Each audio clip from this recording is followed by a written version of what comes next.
I awoke to chaos, my senses being simultaneously overwhelmed.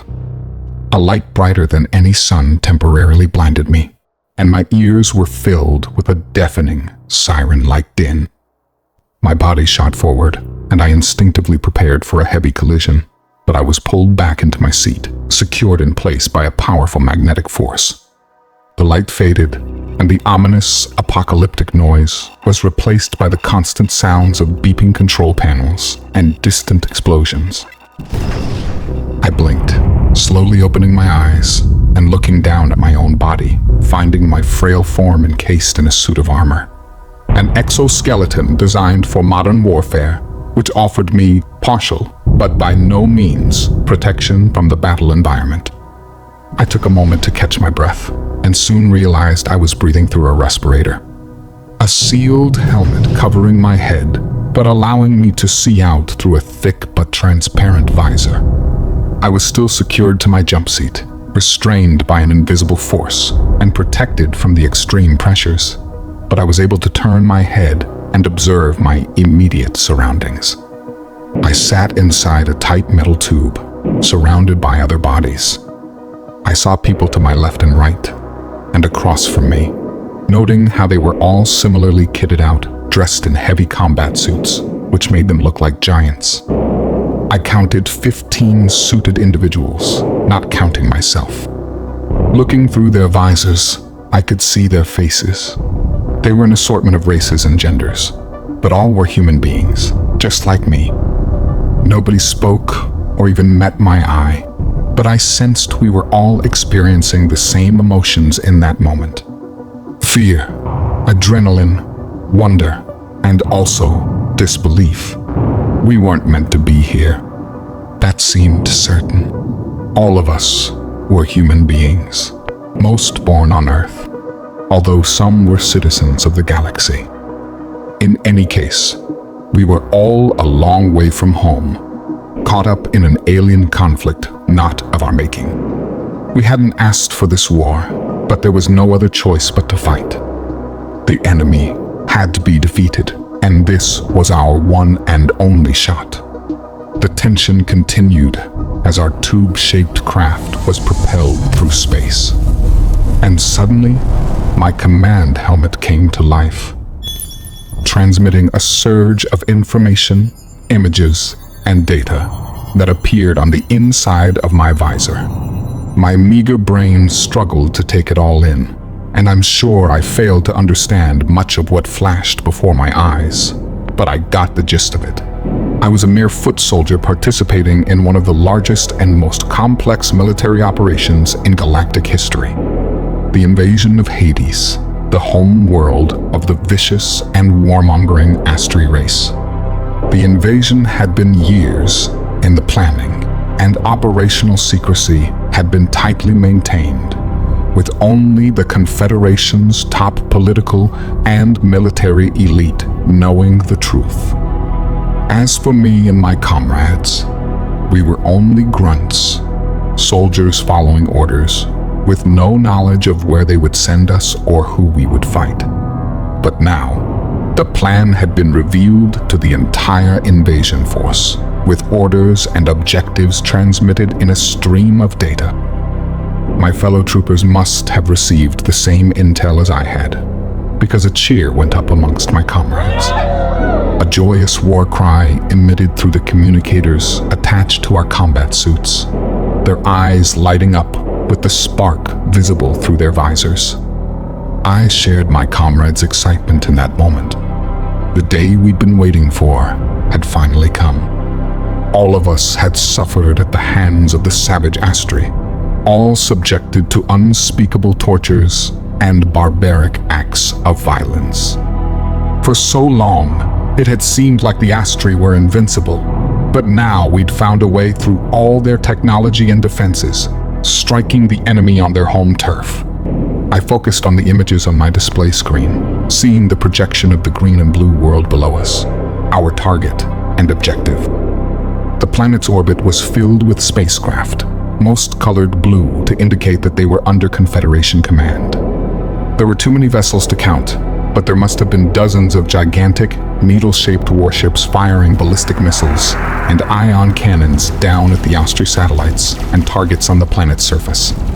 Our dropship appeared in the middle of a huge swarm of similarly sized vessels, all carrying combat squads identical to our own. Combined, they transported the huge infantry force assigned to the invasion. But the bulk of the blue dots appearing on our screens were small but deadly automated drones. A vast armada of war machines, surely numbering the hundreds of thousands. My jaw dropped as I observed the vast invasion force, an army drawn from the dozens of worlds and species which made up the Galactic Confederation, all brought together for one purpose: to end the evil empire of the Astri once and for all. I imagined what this vast armada must look like to the beings on the planet's surface. What would the Astri feel in his moment, as they saw their skies blacked out by enemy craft? A swarm descending to deliver righteous vengeance. Were they afraid, now that the tide had turned? I also considered how all this was even possible. How had we bypassed the Astri fleet and their substantial orbital defenses?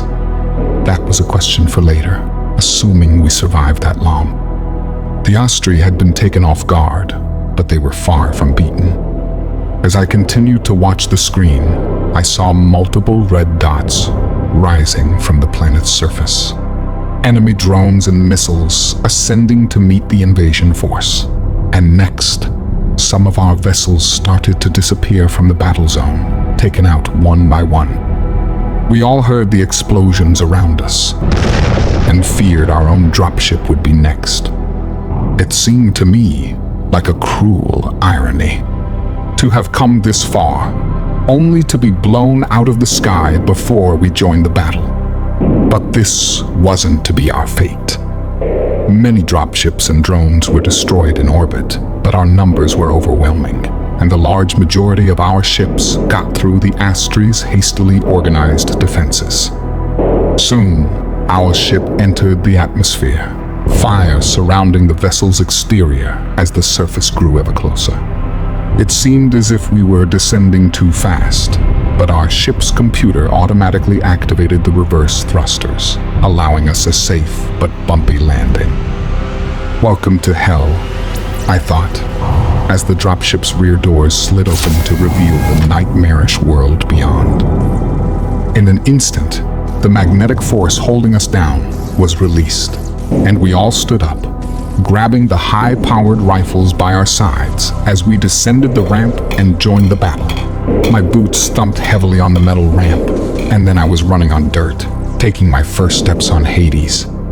I looked up to the pink skies and dual suns above, and witnessed a scene of chaos and violence as thousands of guided missiles, spaceships, and drones fought an epic battle.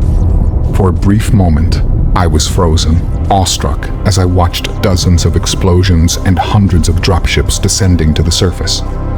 But then my full attention returned to the fight ahead of me. My comrades and I were advancing across open ground, charging through a grassy clearing and towards a jungle foliage on the horizon. Hades is a world of tropical rainforests inhabited by living monsters. The atmosphere would of course be toxic to our human lungs, except that our exoskeletons protected us from the hostile environment. But our combat suits only provided limited protection from the Astri guns and particle beams. We advanced without opposition for the first few hundred yards, meeting other squads en route as fresh orders continued to flash across our screens. Our small band of humans were outnumbered by dozens of troops from other species, but we all fought under the same galactic flag and were accompanied by hundreds of AI drones which flew over our heads, providing cover. For a moment, I felt so powerful, like I was part of an almighty war machine that couldn't be stopped. But then all hell broke loose as the Astri fought back. Projectiles were fired from concealed positions in the tree line towards us. I saw the soldier to the left of me, literally explode into a bloody cloud of viscera and twisted metal. Others soon followed, my headphones filled with terrible screams as soldier after soldier fell to the Astri defenses. But sheer adrenaline carried me on as I continued running whilst returning fire from my rifle. Meanwhile, our drones flew ahead and launched attacks upon the Astri positions. Many were shot from the sky, but those that survived took out most of the enemy's heavy weapons, allowing our ground attack to continue. We were within 100 yards of the tree line by the time we saw our first Astri warriors as they emerged from their trenches and opened fire with small arms. I took a deep breath as bullets flew inches over my head. Raising my rifle, I allowed the targeting program in my helmet to pick out an Astri gunman. With my target selected, I pulled the trigger, experiencing a grim satisfaction as my bullet struck the reptilian in the chest. I continued sprinting forward, shooting as I went. I expected to be hit at any moment, but thankfully the enemy's bullets all missed me. Unfortunately, several of my comrades weren't so lucky. The Astri made us pay a heavy price for the ground, and many brave soldiers made the ultimate sacrifice. But we had the advantage in numbers and firepower, and this proved overwhelming. I reached the tree line unscathed, jumping down into what I thought was an empty foxhole, only to be confronted by an Astri soldier who emerged from a tunnel beneath me. I froze momentarily as the brutish yet calculating killer came at me, slashing out with its razor-sharp claws before I could react. Its claws tore at the neck of my combat suit, but failed to penetrate. I think it would have sliced my throat open if it hadn't been for my armor. But I survived the attack, falling backwards, but firing upon the Astri, which had flung itself at me. The projectile easily penetrated the reptilian's red-scaled hide, throwing its body backwards as it squealed in pain. The alien squirmed in agony in the dirt, with a bullet in its gut. A part of me took a perverse pleasure from the Astri's suffering, but I couldn't stand the terrible screeching that the wounded warrior emitted, and so I fired a second shot, putting the alien out of its misery. I stood for a minute over the Astri's body, admiring my own bloody handiwork. But I didn't dwell for long as the bloody chaos of battle continued all around me. I saw my comrades fighting Astri holdouts, hand to hand along the trench line, and I went to their aid, taking out 1, 2, and then 3 enemy warriors in quick succession. We slaughtered them to the last one. No Astri attempted to surrender. I doubt their strict warrior culture would allow such a capitulation. Before long, the trenches were ours, and the sounds of screaming and cracking bones in my ears were replaced by joyous cries of celebration. Fresh data flashed in front of my eyes, providing real-time updates on the battle. We had taken our first objective, and even though our losses were high, the casualty rate was lower than the pre-battle projections. But there was still a lot of fighting to come. We proceeded slowly and cautiously through the alien jungle, carefully watching for any signs of booby traps or an enemy ambush. The thick vegetation was difficult to transverse, and I practically jumped at every cracked branch or unidentified chirp. The Astri were only one of the threats in this dangerous environment, as many of the indigenous predators were more than capable of taking on a fully grown human male, even one clad in a combat suit. Nevertheless, we crossed through the thick jungle without incident, only hearing the distant din of explosions and gunfire emanating from dozens of separate skirmishes across the continent. After some time, we emerged into another artificial clearing, looking up in awestruck horror at our second objective. The Astri Cathedral dominated the skyline, with its needle-like steeple extending to several hundred feet. The structure itself was typically ugly and constructed in the brutalist style, with thick walls of cold, featureless metal on all four sides, and the high steeple being the only indication of the structure's cultural significance. The steel doors of the hellish cathedral were firmly shut, and I dreaded to think of the horrors on the far side of them. But this didn't change the fact that we had to get inside. The cathedral was a key objective, which we needed to capture and hold, no matter what the cost.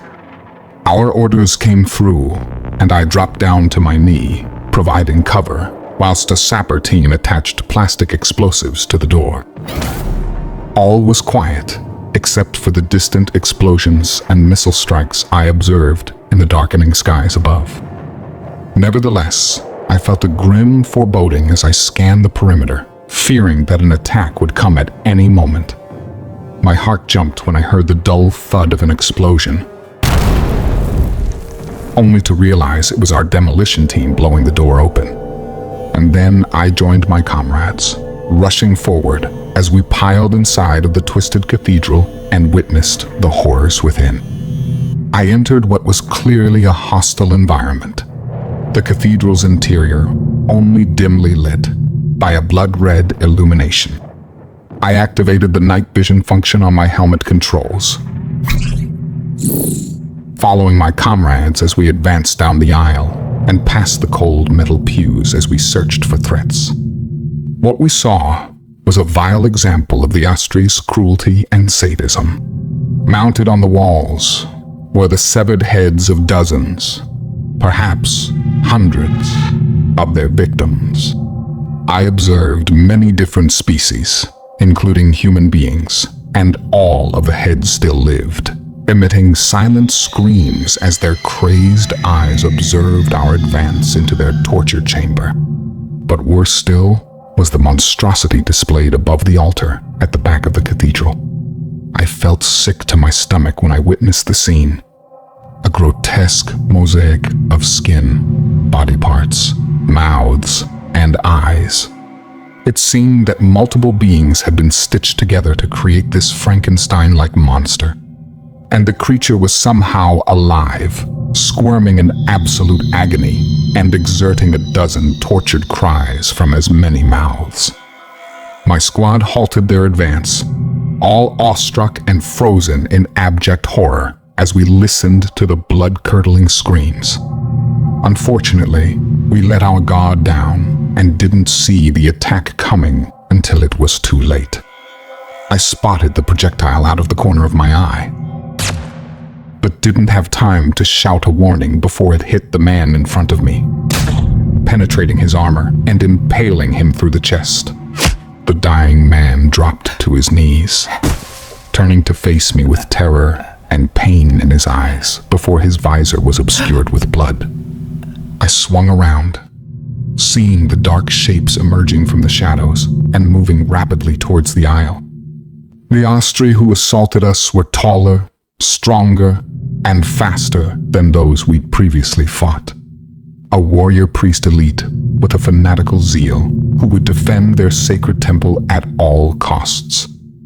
The soldiers around me fired in a panic, but the attackers moved so fast, jumping upon my comrades and knocking them to the floor before stabbing through their armor with war pikes. I heard the thunderous roars of the attackers and the terrified screams of our soldiers, and I knew I had to take charge of the fight back. Otherwise, we would surely all die in this hellhole. I raised my rifle to aim, but wasn't quick enough. A 7-foot-tall Astri knocked the gun from my hands and struck me hard across my head. My skull would have cracked if not for my helmet, but the force of the blow threw me down, and I hit the ground hard. Looking up, I saw the reptilian standing over me, its yellow predator's eyes glistening with sadistic glee, as its maw opened to reveal rows of long and sharp teeth. But what really frightened me was the huge war pike it held over me, the spear poised to plunge into my chest. I saw the sharp end coming and moved at the last possible second. The point of the spear missed my heart, but instead impaled me through the shoulder. I screamed in pain, and the Astri snarled with frustration. The last thing I heard was gunfire, and then everything went black. I woke up screaming, clutching at my shoulder, only to find there was no wound. Next, I ripped the helmet from my head and the appendages from the rest of my body. I was sweating profusely and struggled to breathe as I surveyed my surroundings. But then, I felt a gentle touch on my shoulder and a reassuring feminine voice in my ear. "Take it easy, Saul," she said. "It's all okay. You're in no danger." I looked up to see the woman standing over me, noting her dark brunette hair, expressive eyes, and her soft, compassionate smile. I was able to calm myself, and in time I remembered who I was. Saul Jackson, assistant to the UN's ambassador to the Galactic Confederation. The woman assisting me was my boss, Lisa Tang, Earth's official representative at the most significant war trial in recent galactic history. The horrors I'd just witnessed were a memory of a battle already fought and won. But the memories were not my own. I had lived through somebody else's experiences, courtesy of a full immersion VR program provided by our friendly alien hosts. It had all seemed so real, and yet I'd never set foot on the Astri's homeworld, let alone fought a war against them. I had encountered the reptilian aliens before. However, having led a disastrous diplomatic mission which resulted in humiliation, capture, and the violent death of my companion, I thought this disaster would mark the end of my career, and possibly my life, assuming the government decided to liquidate me to hide the truth. But times had changed, and I'd been given a second chance, an opportunity for redemption, if you will. I removed the remainder of the VR apparatus from my still shaking body with Lisa's assistance, noting the sterile white room we inhabited, a cabin on board the Confederation Needle ship transporting us to our destination. "I'm sorry to have put you through that, Saul," Lisa said sympathetically as we sat down together, and she offered me a glass of water. "But I believe it was something you needed to see for yourself." "Agreed," I replied after taking a deep gulp of cold water. "Who was he?" I asked, referring to the soldier whose memories I'd relived. "Is he still alive?" "His name is Jamie Wallace," Lisa confirmed. "And yes, he survived the battle. Jamie's story is quite something. Abducted from Earth, thrown into a slave rebellion, and then recruited by the Confederation military. He fought in the liberation of Europa before joining the Human Legion. As you've seen, he was in the first wave of the Hades invasion, wounded in combat, but honored for his bravery during the final assault on the Astri capital." "Wow," I said in awe. "He's quite the hero." "Yes, it certainly seems so," Lisa replied thoughtfully. "But I guess we'll find out soon enough. Legionnaire Wallace will meet us once we arrive at Europa." I gulped, already feeling intimidated by the prospect of meeting an intergalactic war hero. But what really chilled me to my bones was the prospect of returning to the Europa moonbase. I had barely survived my previous visit and had been left in terrified awe of the murderous Astri. I believed they were invincible back then, but now everything had changed. The Astri homeworld had fallen. Their empire was shattered, and their leadership was standing trial for war crimes beyond count. I shook my head as I tried to come to terms with all I'd heard and seen. "I still don't understand," I said, whilst meeting Lisa's sympathetic gaze across the white table. "How did the Confederation pull off the attack? Why didn't the Astri see them coming?" "The Kalmar," Lisa replied. The name was familiar to me, as I'd read about this species in my briefing. The Kalmar were an aquatic, squid-like race who'd accumulated enormous wealth and power through their control of the vital wormhole network which crisscrossed the galaxy. Travel between star systems was virtually impossible without the Kalmar's cooperation. But it still didn't add up. The Kalmar have never taken sides, I said, repeating the words from my briefing document. Lisa smiled thinly before replying. Times have changed. It's true that the Kalmar are primarily motivated by self-interest and greed, but they've come to realize that the Confederation is a safer bet in the long term.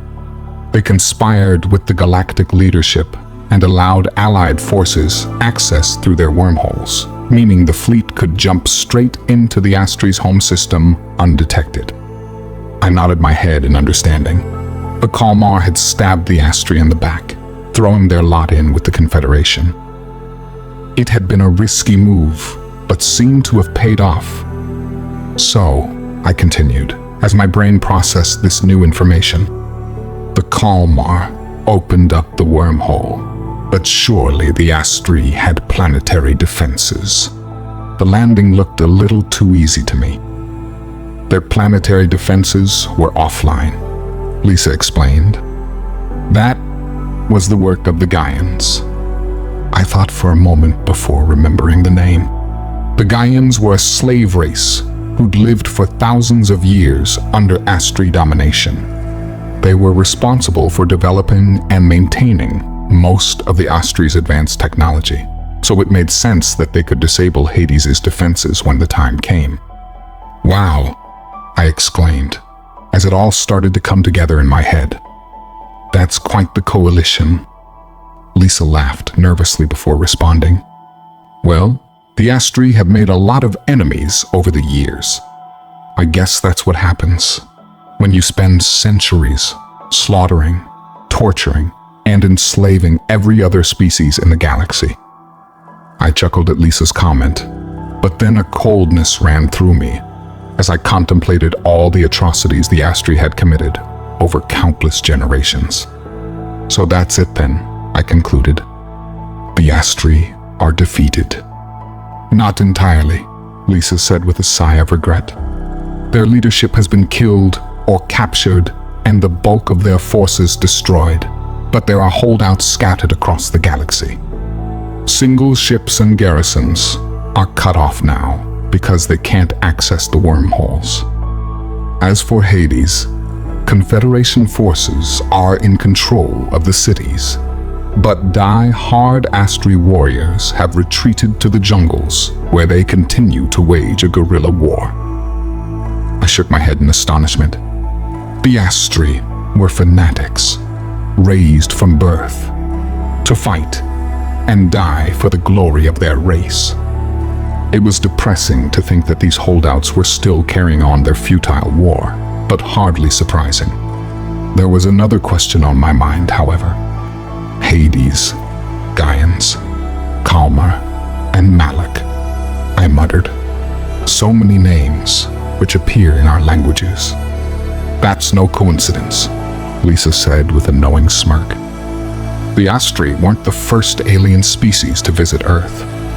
You'd be surprised at how much of our history has been shaped by little green men. I would, was my intrigued reply. I think Lisa was about to reveal more, but suddenly our conversation was interrupted by a booming, robotic voice calling out through the ship's PA system. Attention, please. We are making our final approach to the Europa moon base. All delegates and support staff should report to the bridge and prepare to disembark. Well, I guess that's our cue, Lisa said with a sly wink of her eye. She got out of her chair, and I followed. A moment later, we were exiting the cabin and ascending through the ship, mentally preparing ourselves for the coming diplomatic mission.